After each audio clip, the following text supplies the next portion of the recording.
Morning, everybody. Thanks for being here. This is the City of Tucson's Home American Rescue Plan State Local Fiscal Recovery Funding Request for Proposals Pre-Proposal Conference. It is November 14th, 2023. I am Ben Carpenter. I'm the Community Development Manager and manage the HOME program. If anyone is experiencing any technical difficulties, please log out and log back in. This is a webinar, everyone will be muted throughout the presentation, and we'll hold time for questions and answers at the end of the session. So please submit any questions that you have into the Q&A function in Zoom.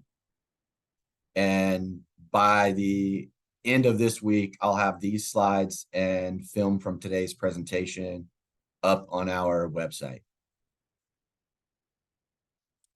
So what we're going to cover in this webinar is an overview of the RFP, the eligible activities, financing model, the overall application, the evaluation criteria for the application, what the timeline for this RFP is, and then we'll get into the Q&A.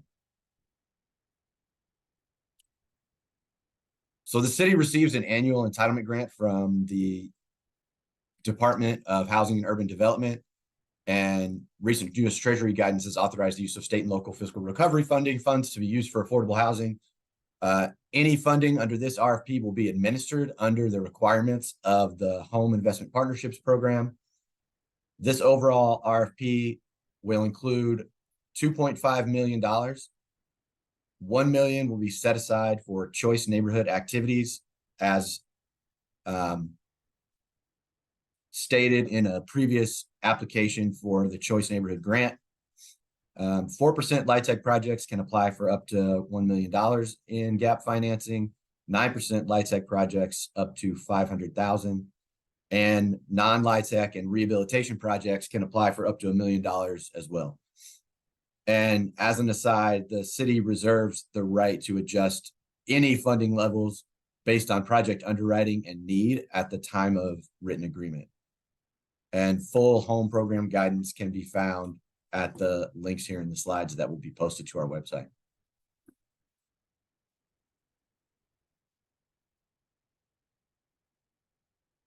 The request for proposal documentation is at our p-chip site. If you just search in Google Tucson p-chip, it'll come up and go to the call for projects tab, and all the documentation that you need for the solicitation is there, including the request for proposals document, the application narrative, which is a Word document in which you'll fill out project description, and an application workbook, which is an Excel document that will serve as a pro forma for the project. So eligible activities for rental housing development are acquisition and rehabilitation of existing rental housing, new construction of rental housing, and refinancing existing debt when used to rehabilitate a property. What we typically expect to see in this kind of application normally are rehab and new construction. And as a result of that, any use of home funds, the important thing to remember when you're using home funds is that any use of home funds must result in the creation of new housing units to be made available for home eligible low-income families. The types of property that can be developed under this RFP are single unit and multi-unit housing, group homes, manufactured housing, and single room occupancy units.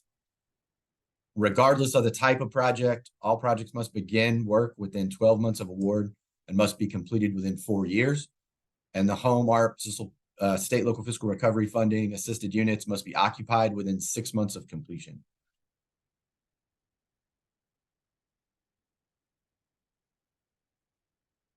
In the home program, the eligible project hard costs are the acquisition of land and existing structures, on-site costs such as preparation or improvement, demolition, utility connections from property line to the adjacent street, materials and labor, improvements for disability, accessibility, and pre-1978 structures, compliance with HUD lead-based paint regulations, and also energy-related improvements.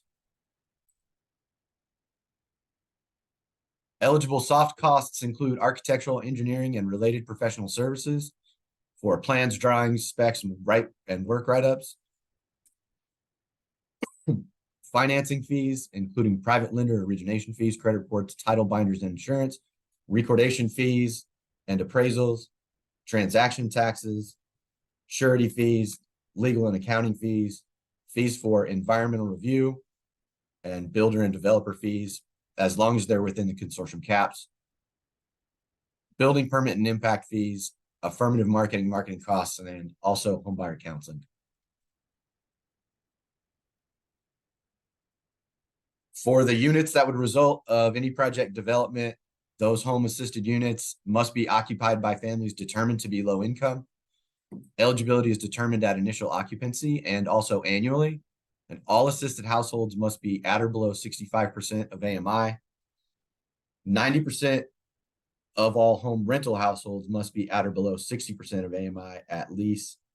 And if any project has 5 or more units, at least 20% of those units must be at or below 50% of area median income.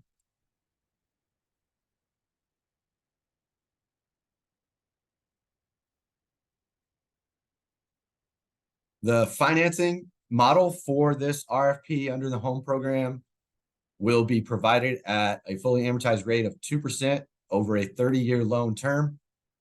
The primary method of financing is, or primary method or use of the funding is for gap financing.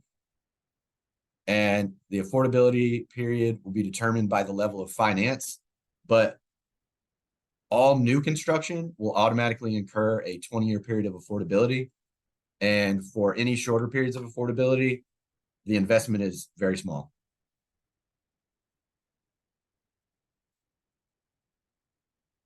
The application for the RFP will consist of information about the applicant, project goals, populations and support services, proposed project information, the location, site and structure, access to transit, amenities, etc., the number of home units supported, information about zoning and rezoning, existing utilities and payment plan, like as in if it's a tenant versus owner payment plan, a full property management plan, who the entities involved in the property management plan will be, and their methods of rent collection, as well as an understanding of a fee structure around rent collection, an appropriate market demand analysis,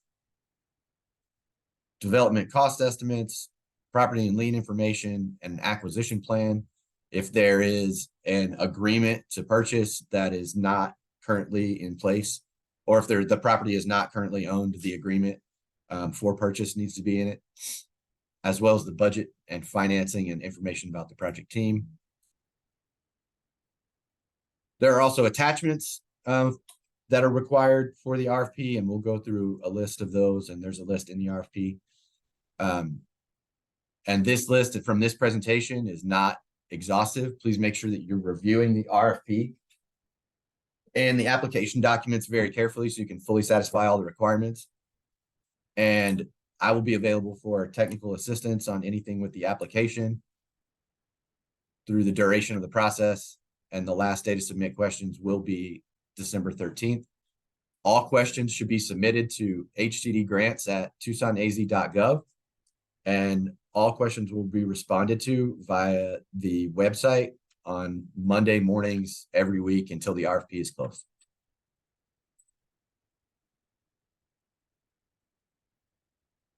Now I'm going to go through application information, basically break down each section of the application and what's required for it. This is just a quick overview. Again, please see the RFP and the application for the detailed information that's required. But in the application, what will be required is a list of officers or the board of directors, a copy of the articles of incorporation and bylaws, a corporate resolution approving the application, the most recent financial audit or statement for the entity in the application, as well as contact information and your tax ID. In the project description section, need to list project goals, including specific populations that may be served, services offered on site, and an explanation of how the project's goals align with the goals of the city, as well as location information about access to transit, employment, amenities, shopping facilities, grocery stores, medical facilities. Also, what the project structure will look like. Will green building strategies be incorporated? Whether or not the building will be LEED certified, and how it's going to meet the Energy Star basic requirement. And also information about the site and the site plan, and whether or not that site is conveniently located for access by vehicles and pedestrians. The application also requires you list the project type, whether it's acquisition, rehab, or new construction, the type of housing to be acquired, rehabilitated, or constructed, multifamily versus single family, townhouse, duplex, attached, condos, apartments, and that will be delineated in that section of the application. The application also requires you to describe what funding is requested. You describe how that funding will be used if it's awarded, whether it will be used for direct construction or other soft costs. And that will be justified in the workbook with the pro forma determining what the subsidy that is required of the project.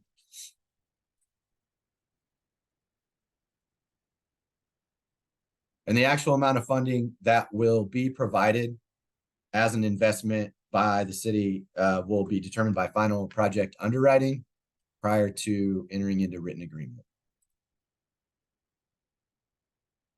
The site information section, you show where the project is, whether it's on a single site or on multiple locations, and all of the due diligence information about the site, including the address, the legal description, where it is, what the cost is, acreage and size, dimensions, any existing buildings, and information on existing structures that are over 45 years old. We'll also be conducting a preliminary environmental review of the site to see if there are any issues, and that'll be part of the threshold criteria and evaluation. In the environmental information section of the application, please provide floodplain information, any geological hazards, any potential historic, archaeological, or cultural resources. So what we're looking for is the effort being put in by the applicant to do some mapping to see if there are hazards from floodplain geohistorical issues, so that we can see if there are going to be issues moving forward that will cause time or cause schedule problems in the project. Also, the proximity of noise hazards, so doing that noise study to find out if there are any large scale noise hazards to an area. And also the proximity to any industrial hazard or previous industrial site.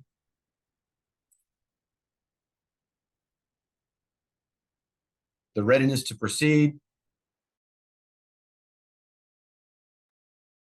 section of the application will need to provide information of existing cash flows, expectation of timeline to project completion, show documentation about site control, land ownership, purchase agreement, etc. Any environmental studies of phase 1 that has been done, your marketing plan, project entitlements, and the project design, as well as any other documentation related to permitting or construction, and that indicates readiness.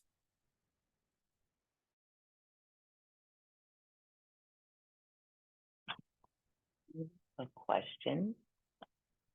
Marianne Bierling would like to know what information you need for structures over 45 years old.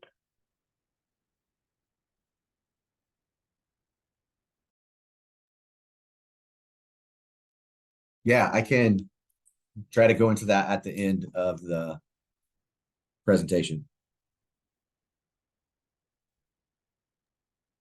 Thank you. Thanks.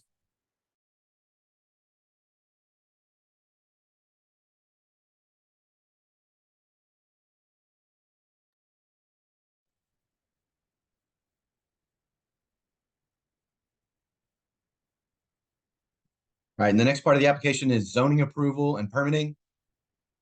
And what we're looking for is evidence of zoning approval, whether that be in that you have the underlying existing zoning or that the Planning and Development Services Department has reviewed and approved or has shown preliminary approval of what would be a rezoning. If you're going to enter into a rezoning, all the information around your plan for that rezoning, especially a timeline to obtain the zoning that you would need for the structure. A utility analysis that shows what utilities exist at the site and describing the utility work required for the project. And again, permitting and wherever you're at with the permitting.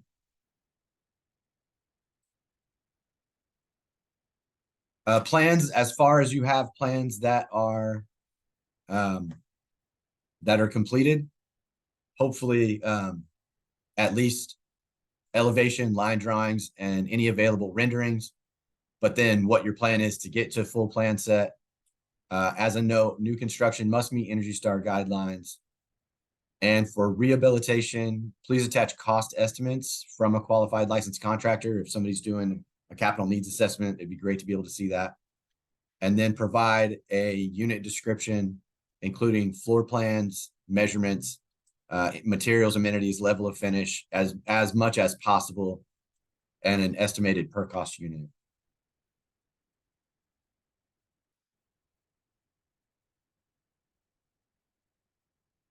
For the project budget of the section or of the application, you'll identify all sources and uses of funding and show what your gap is and what is needed, what level of subsidy is needed for the project.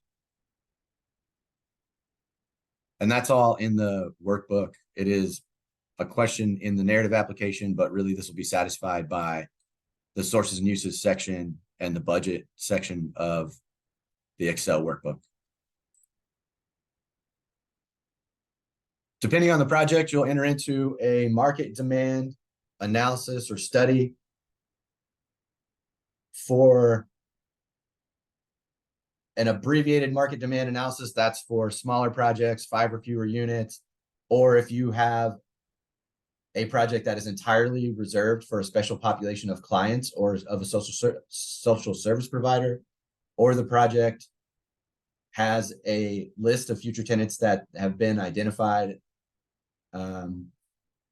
Basically, if the building can be fully rented based on existing waiting lists, then you can do an abbreviated market analysis. A regular detailed market analysis is required for all other projects, which requires a description of the market area, the target populations, comparable sales, and any current waiting lists. And understanding that a full market demand analysis can take some time, preliminary awards will be made, potentially contingent on the completion of a full market analysis. Because I know that trying to make the LIHTC application deadline and have a full market analysis done at the same time can get tight. For the project section of the application, please submit resumes for all team members, including your project managers or project coordinators, the fiscal manager, project architect, contractor, consultants, and anyone else who's on the project team. This is for a number of different reasons, to provide not only contact information and background, but also as a part of underwriting, we're required to vet the experience of everyone that's involved in the project. And in the application attachments, please include all site information for proposed site. This is all the backup documentation that's needed for the things that are in the application. and this is in the RFP. So deed or title demonstrating site control. If not that, then the contract or option for purchase to prove that site control, zoning approval, plans and specs, line drawings and elevations, commitment letters from all funding sources, the market demand analysis narrative, and all the resumes for the project team. The applications will be evaluated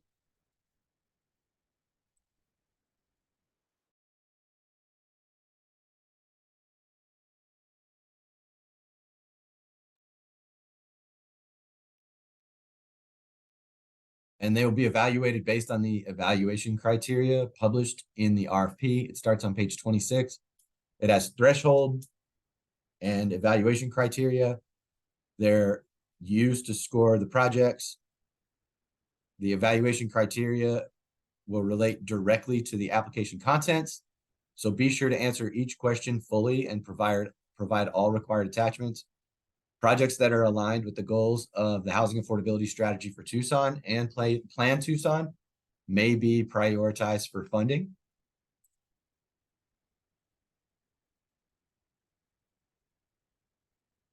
So here's the timeline. RFP was released on the 3rd. We will post a Q&A every Monday. Pre-proposal conference is today. Applications will be due by December 20th. And award announcements will be determined based on the evaluation and approval. There will also be a component of this RFP which will require the applicant to present to the Commission on Equitable Housing prior to going to a vote at mayor and council, and that information is listed in the RFP with the dates on the schedule of events on page 5.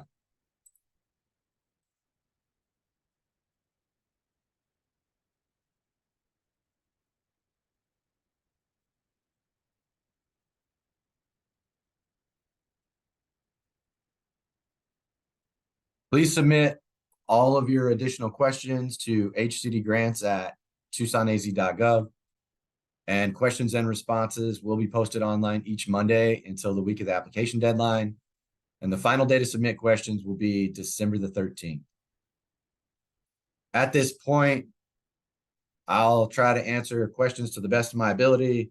If there are questions I can't answer, I'll take notes on them, go back, and I'll get them posted to the website by Monday. So if anyone has questions, please put them in the question and answer function, and I will answer them.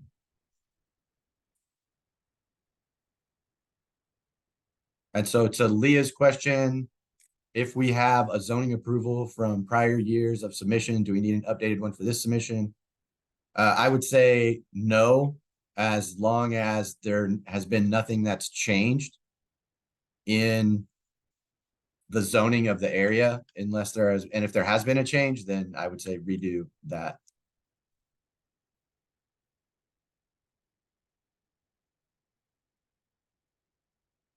And I'll go back to try to look through the chat too and see if I can answer questions. But if you could, please, like Austin asked, put your questions in the question and answer.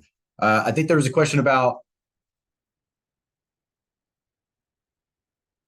info do you need about structures over 45 years?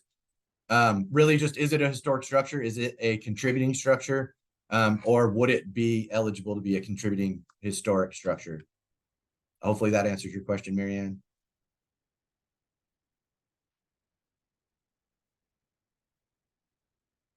Again, to Marianne's question about non-tax credit projects. Yes, absolutely. It does not have to be a LIHTC project to apply.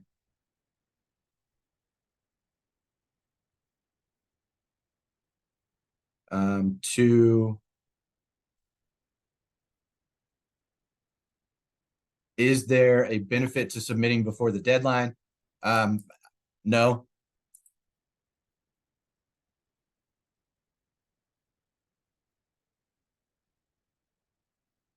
And are there any word or character limits in the narrative document? I don't believe there are.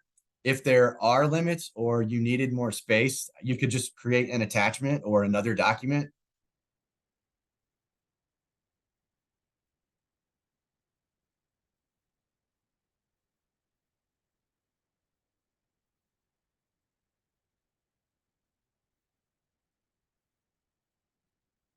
And if there are any additional questions, please go ahead and put them in the Q&A, and we'll hang out for about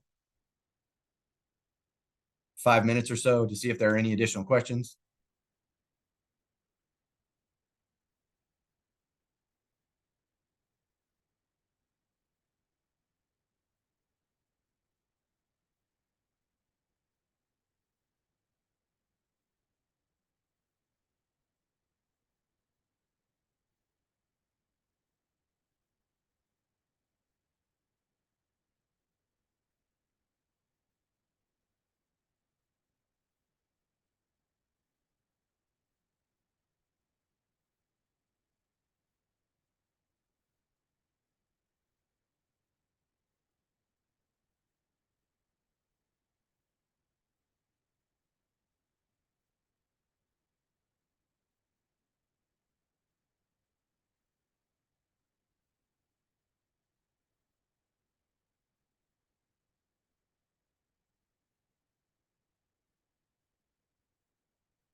You have some questions coming in the Q&A. All right.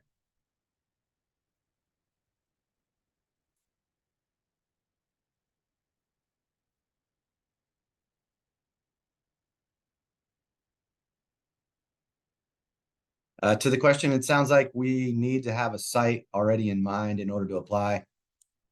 Yes, definitely needs to be a site. Can't make an evaluation on a funding recommendation without knowing location information.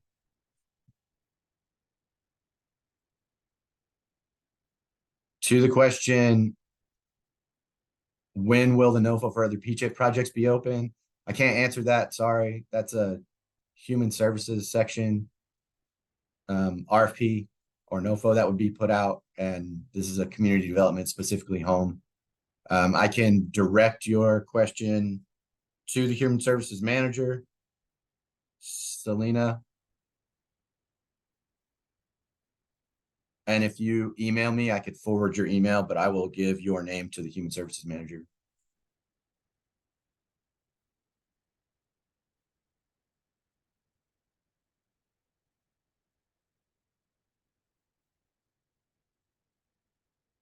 To the question, do existing SFR qualify for rehab funds? Are you saying single family rental?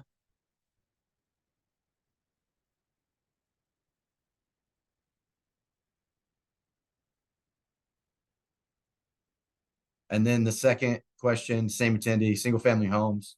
This is a rental housing RFP. So if they are single family rental homes, I guess it would qualify as a type and would be evaluated with the other projects. And if there are multiple units or sites, do we just answer questions for each of them? The budget workbook does not allow for multiple entries as it's primarily geared towards multifamily, but you could use it as an individual instance and save it against each property. And all entitlements don't need to be approved, but you would have to show that you have an existing approval for your plan.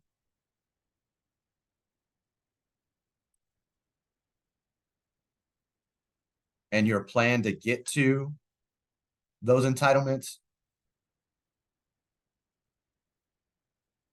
and your timeline for it.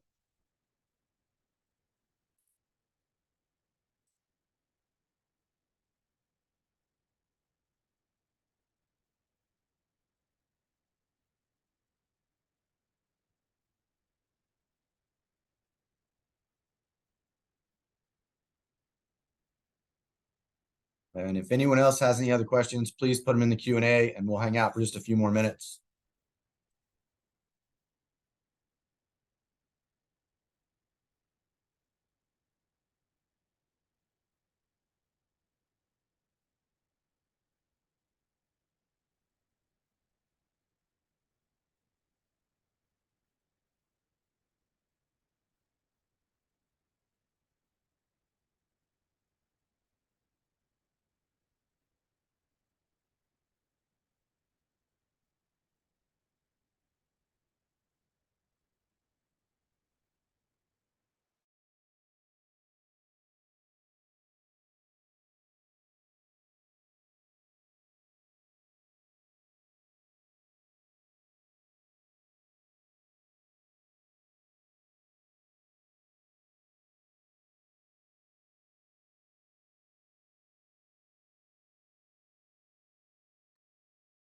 Yep, one more question, Ben.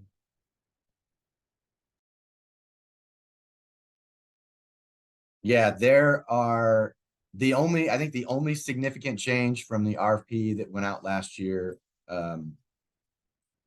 is that in this process, there will be a project impact presentation required to go before the Commission on Equitable Housing and Development on the 4th of January.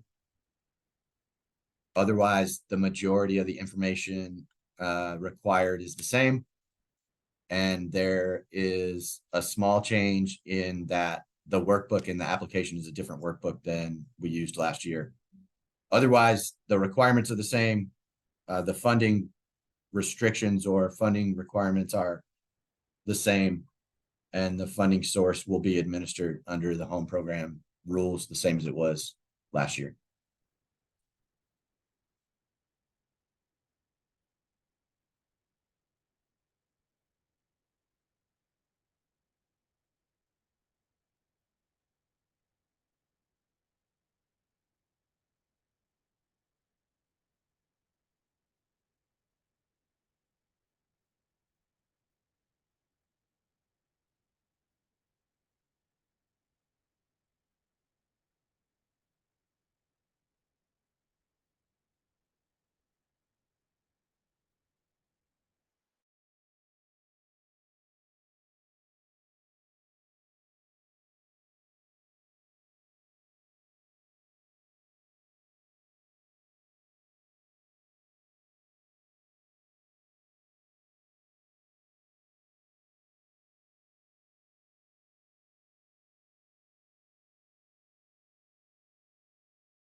Thank you all for being here. It looks like we don't have any more questions.